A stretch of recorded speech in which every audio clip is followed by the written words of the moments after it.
on the early days in the farm, of course Dad didn't have a tractor at that stage, so he used to do all his ploughing and that with horses. We had two Clydesdales, and later on he did get a tractor, the old Massey Ferguson. But we used to harness the Clydesdales up, and you'd put a bridle on them for a start, and then a heavy leather collar which sort of fitted around their shoulders, and then there'd be the hames, which was a metal collar which went over the top of the leather collar, and then to that would be attached the chains that pulled the plough or the cart or whatever, harrows and things like that.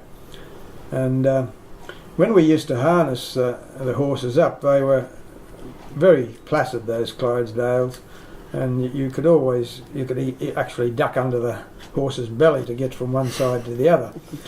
But we used to also use the one horse to pull a slide or a sledge to take the milk cans, or 10-gallon milk cans, from the dairy over to the main road, Moggill Road, for the collecting by the milk carrier. So every morning we would do that, harness up one of the Clydesdales to pull the slide across. But yeah, lovely horses, those Clydesdales. It would have been in the late 1940s. Miss Broadbent was a new assistant teacher at the Moggill School. She boarded with someone in the district, and she used to like to go walking a lot at weekends and after school, and she asked a number of boys in the class to draw a map of Moggill.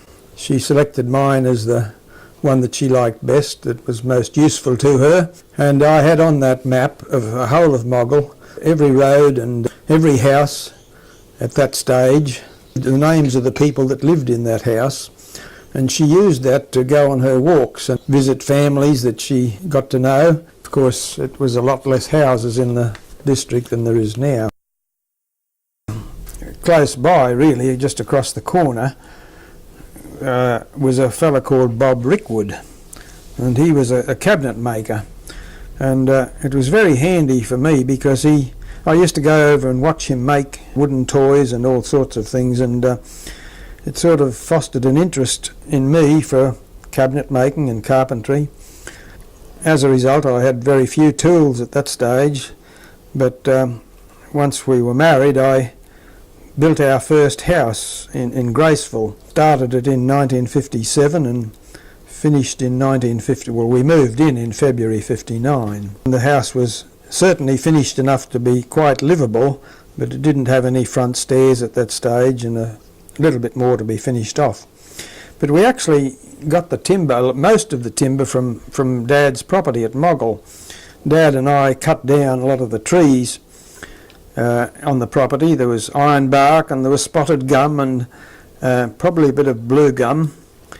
And also Naomi's brother, Arthur Felden, had a chainsaw. We did it all with cross-cut saws, but Arthur had a chainsaw, and he came down from Gatton, where he lived at that stage, and he helped us cut a few of the trees down. And once we cut them into logs, we had a man with a timber jinker. He came out and loaded the logs on and took them across to the Lays sawmill in Corinda. It's not there any longer.